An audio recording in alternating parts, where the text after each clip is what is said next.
Salut tout le monde, c'est Simon, je vous retrouve pour la vidéo du coup sur la première ligue, le championnat anglais. On fait un petit récap de la semaine passée. On attaque pour ce week-end comme d'hab. 200 petits likes pour la prochaine vidéo. Comme d'hab, on continue ainsi. Le week-end dernier, deux scores exacts. Du coup, Southampton, Ipswich et Liverpool contre Bournemouth. Trois fautes. Brighton, Nottingham, je voyais un nul, il y a eu un nul, mais je me suis trompé, je suis parti sur 10 under. Sur un under. Crystal Palace, j'étais parti sur un over. Et là, ma grande surprise, il n'y a pas eu de but. Hein. Tous ceux qui ont vu le match, vous avez vu le nombre de poteaux, de barres, de face à face qu'il y a eu dans le match. Il n'y a pas eu de but. Certainement le meilleur match de Manchester United depuis X de temps. Franchement, je les ai jamais vus jouer comme ça, je crois. Avec Rashford sur le banc, forcément, ça joue le plus collectif. Et, euh, et voilà. Et voilà. Eze, il a deux balles de match aussi, qui loupe. Donc, ouais. Malheureusement, ça, je me suis gouré. Et Newcastle, du coup, qui allait perdre du côté de Fulham. Fulham, c'est pareil, hein, c'est une équipe assez illisible, qui est capable de gros coups, que ce soit contre les petites ou les grosses équipes. Et surtout chez eux, en général, ils sont assez costauds. Après, du coup, Leicester et Everton. Everton, encore une fois, ils ont mené et ils se sont fait rattraper en fin de match. Et City, Arsenal, je vais pas reparler de ce match-là. Hein. Le bus des Gunners a encore frappé. Ils ont eu de la chance. Ils ont eu de la chance de s'en sortir. Enfin, ils s'en sortent avec un nul. D'un côté, c'est de la malchance parce qu'ils sont égalisés dans les arrêts de jeu. Mais de l'autre, en deuxième mi-temps, ils avaient la balle, ils balançaient devant. C'est pas du foot, quoi. C'est pas du tout le foot qu'on aime. Arsenal, encore une fois, ils démontrent qu'ils ont une stratégie dégueulasse et qu'ils ne jouent pas au foot. Franchement, c'est une plaie pour le football, Arsenal. Arteta et tout, s'il arrive à être champion comme ça, c'est jouable, hein, cette saison, sachant que City, ils accumulent les blessures, notamment le meilleur joueur du monde, Rodri. Et Kevin De Bruyne qui est un peu sur une jambe là en ce moment. Il y a quoi? Il y a Liverpool peut-être à surveiller aussi qui peut se mêler à la lutte pour le titre. En tout cas, ça va être chaud. Ça va être chaud jusqu'au bout. J'espère que ça sera pas Arsenal parce que franchement, sinon ça encouragerait les équipes à jouer de cette façon affreuse. West Ham Chelsea, je te passe sur un over 2,5. Du coup, il est passé. Bon, le gros tournant du match pour moi de ce match-là, c'est le penalty qui n'a pas été sifflé pour West Ham. Il y a une faute. Franchement, c'est honteux de pas siffler un penalty comme ça. C'est un tirage de maillot de Fofana. Je comprends pas. Encore une fois, la VAR en Angleterre, elle sert à rien. Je crois que c'est la pire VAR d'Europe. Je peux te le dire. L'Angleterre, ça sert strictement à rien, la VAR. Aston Villa contre Wolverhampton. Aston Villa ou nul over 1,5. Du coup, là, j'avais couvert. Mais du coup, ils ont gagné 3-1 au final. Mais il y a eu longtemps, ils étaient longtemps menés dans le match. Et ils ont fait la décision en fin de rencontre. Après, il y a eu Liverpool, je suis déjà revenu dessus avec un très bon Luis Diaz. Tottenham, ils ont pas gagné 3-2, ils ont gagné 3-1. Si je dis pas de bêtises, ouais, c'est ça. Ils étaient menés dès les premières minutes, voire même la première minute de la rencontre. On attaque du coup pour ce week-end. Ce week-end, je vais trop loin, Oh, bon, bah tant pis. Newcastle City, je pars sur un match nul. Je me dis que Newcastle, ils ont beaucoup d'armes, notamment offensives et au milieu de terrain pour embêter cette équipe de Manchester City. Après, le bémol, je trouve, de Newcastle, c'est qu'ils ne sont pas beaucoup renforcés cet été. Et ça, pour moi, je trouve ça décevant parce qu'ils auraient pu se mêler à la lutte peut-être aussi pour le titre.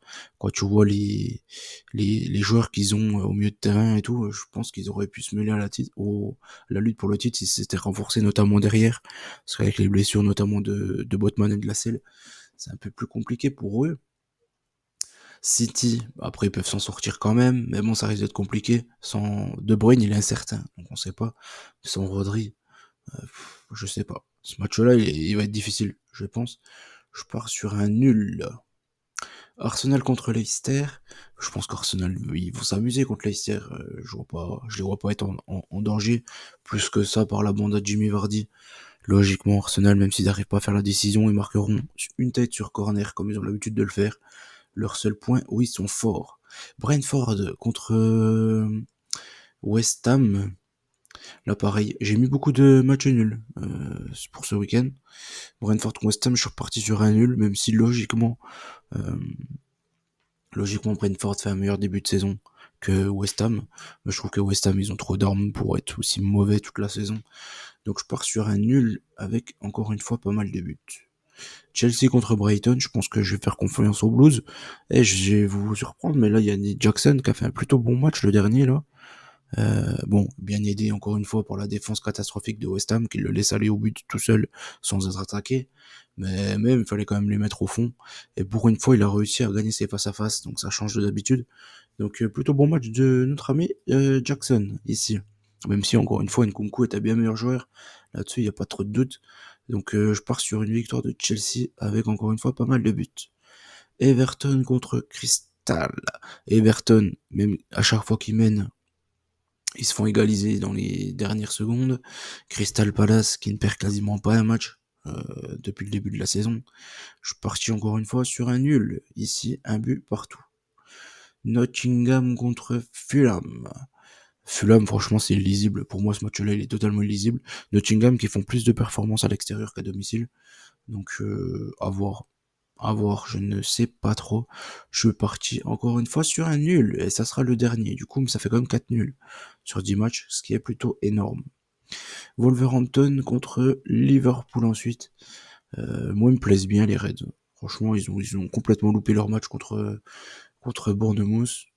Non, c'était pas Bournemouth, c'était contre Nottingham qu'ils avaient perdu 1-0 à domicile. Mais ils me plaisent plutôt bien. Après, c'était pareil, hein, c'était le match avant la Ligue des Champions. Donc là, est-ce qu'ils vont être encore troublés par la Ligue des Champions juste derrière? Je n'en sais rien, c'est toujours compliqué d'aller jouer à Wolverhampton. Mais je suis parti sur une victoire 3-1 des Reds. Ipswich contre Villa. Ipswich, ils ont fait un nul contre Southampton. Il me semble, si je dis pas de bêtises, un but partout. Et Villa, ils font un bon début de saison. Après, ils accumulent les matchs, Villa. Ils ont Duran en sortie de banque qui est toujours aussi monstrueux. Ils ont Watkins qui est un magnifique joueur. Je pense que contre Ipswich, ça devrait passer. Ipswich, j'ai vu jouer 2 fois. Et les 2 fois, ils sont pris un bouillon quand même. Donc je pense que Villa devrait encore une fois gagner ce match-là à Ipswich. J'ai mis une victoire un peu plus serrée. 2 buts à 1. Man United contre Tottenham.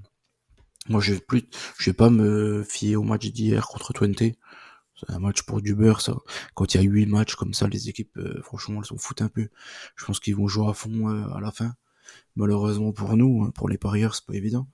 Mais Tottenham, Tottenham, ils sont bons dans le jeu, ça va encore. Mais par contre, dans la finition, il y a personne, quoi.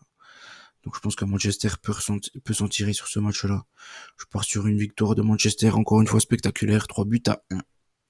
Et on termine par le petit Bournemouth Southampton. Southampton, comme je l'ai déjà dit, je ne vais pas m'éterniser, je pense qu'ils vont redescendre, clairement. Ils sont pas bons. Donc je pense que Bournemouth a tout intérêt de le prendre celui-ci de match. Ils ont quand même quelques bons joueurs, hein, avec le Kluivert, qui était à Nice notamment.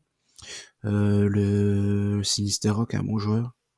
Ils ont quelques bons joueurs, je pense. Il y a Tavernier aussi qui est pas mauvais, qui devrait faire la différence pour moi. Je pense contre Southampton. Je suis parti sur une victoire de Bournemouth, 2 buts à 1. J'espère que la vidéo vous a plu. N'oubliez pas qu'on gagne, on perd ensemble. Je vous fais confiance pour le petit pouce et je vous dis à très vite. Ciao tout le monde.